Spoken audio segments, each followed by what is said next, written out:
Assalomu alaykum muhtaram yurtdoshlar. Efirda mutolaadan so'ng sahifasi.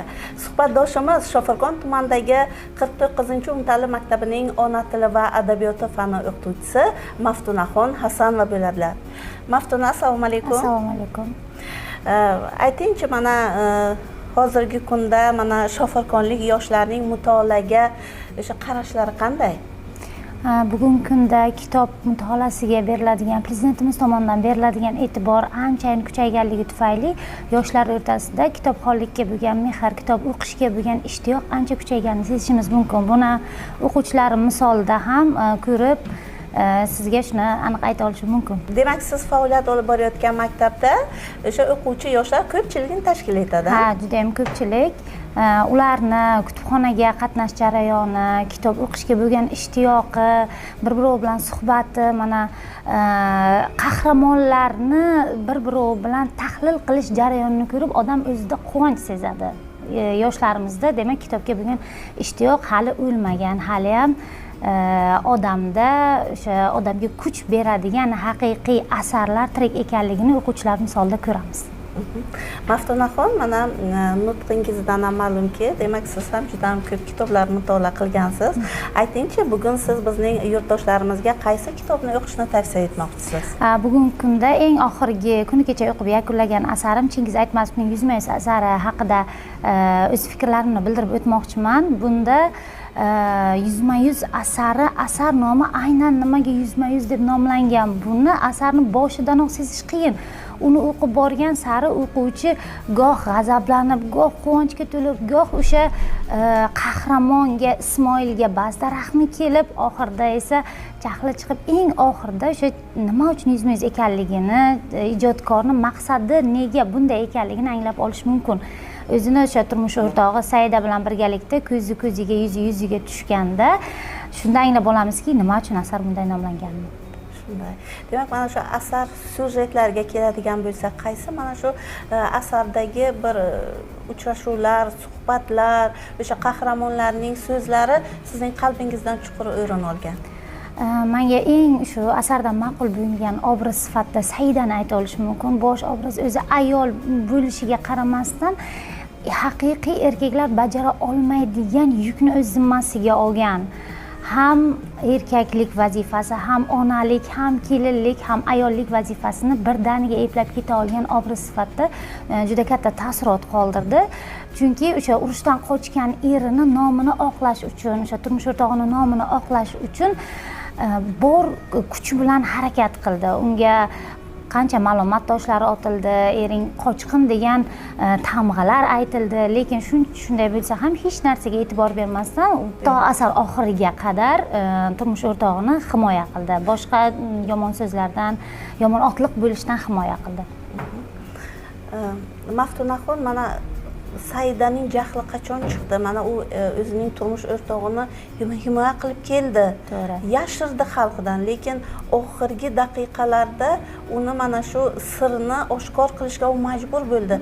Nima uni mana shunga majbur qildi? Saidani eng g'azablantirgan narsa turmush o'rtog'ini shunchalik hamma narsadan himoya qilibdiki, men uni nafs balosidan himoya qila olmayman deydi. Uni avvalambor nafsidan qutqarish kerak, odamlardan, xalqdan emas, nafsidan qutqarishim kerak ekan deydi. Chunki o'sha Boydali o'zini qo'shnisi, yon qo'shnisi Boydali ham janggohda bo'ladi. Uni ayoli To'toy 3 ta yetim bolani tarbiya qilayotgan bo'ladi.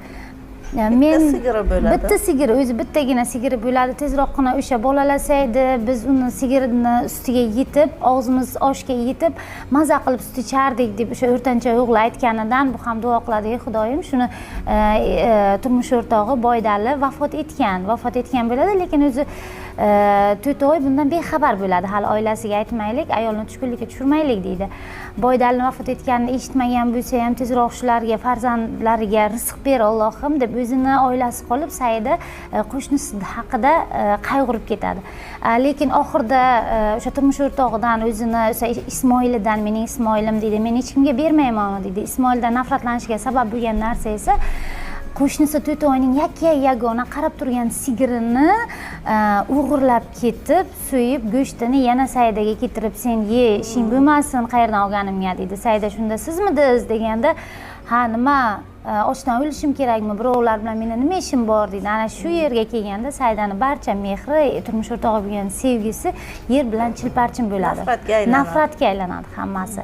Bolasini olib ketayotgan paytda bo'ldi ketaman ota uyimga hamma narsadan voz kechib ketaman deganda o'sha rais uni orqasidan borib qaytarmoqchi bo'lganda aytadiki, turmush o'rtog'i o'sha komissar tomonga ishora qiladi.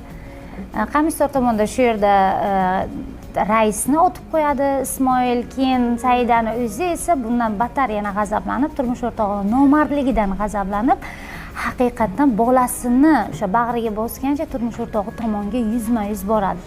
Ana o'shanda ko'zi ko'ziga, yuzi yuziga tushganda Ismoil o'zini yaxshi ko'rgan ayoli Saidani emas, haqiqatda boshqa mard ayol timsolini ko'radi va o'zini qilgan gunohiga haqiqatda taslim bo'lib, qo'lini ko'tarib ham vijdoni oldida, ham o'sha oldidagi askarlar oldida taslim bo'ladi. Qishloq oldida. Haqiqatdan ham Maftunaxon bitta qo'yilgan qadam uning ortidan ko'plab bir xatolarni olib keladi. Bitta noto'g'ri qadam. Demak, o'sha Chingiz Aytmatovning bu yuzma-yuz asari o'sha front ortidagi hayotni aks ettirgan. Shunday emasmi? O'sha paytda o'sha xalqning chekkan azoblari, o'sha paytda o'sha ayollarning ham qanchalik bir mardlik bilan o'sha o'zlarining mehnat qilishlari, turmush o'rtoqlariga ko'rsatadigan o'sha mehr oqibatlari, xalqiga ko'rsatadigan mehr oqibatlari ham o'z ifodasini topgan. Aynan shu narsani Said Ahmadning Ufq romanida o'qigan qochoq o'sha hikoyasini eslatdi. Juda o'xshash ikkalasi ham. Har ikkalasini ham bir xil syujetni uchratdim. Unisi qochoqdagi Tursunboy ham onasi vafot etayotganda, ko'mishayotganda bora olmaydi. Ismoil ham xuddi o'g'rincha, o'g'ri kabi boshqa o'sha qamishzorlar orasida onasini boshqa begona qo'llar qabrga qo'yayotganini kuzatib o'tiradi. Bu shunchaki kuzatish uchun odam bilmadim qay darajada mehrsiz, qo'rqoq bo'lishi kerak. Til bilan ta'riflashga til ojiz. Demak, bu narsalarga to'laligicha bir ishonch hosil qilish uchun albatta asarni to'liq o'qishni maslahat beraman. Juda mazza qilib o'qiladigan, odamga kuch beradigan, iymonni mustahkam qiladigan asar. Mazza qilib o'qisa bo'ladi. Muhtaram yurtdoshlar, demak mana Maftunaxon Hasanova ta'kidlab o'tganlaridek, Chingiz Aytmatovning yuzma-yuz asarini albatta olib o'qing, pushaymon bo'lmaysiz. Bizni kuzatishda davom eting.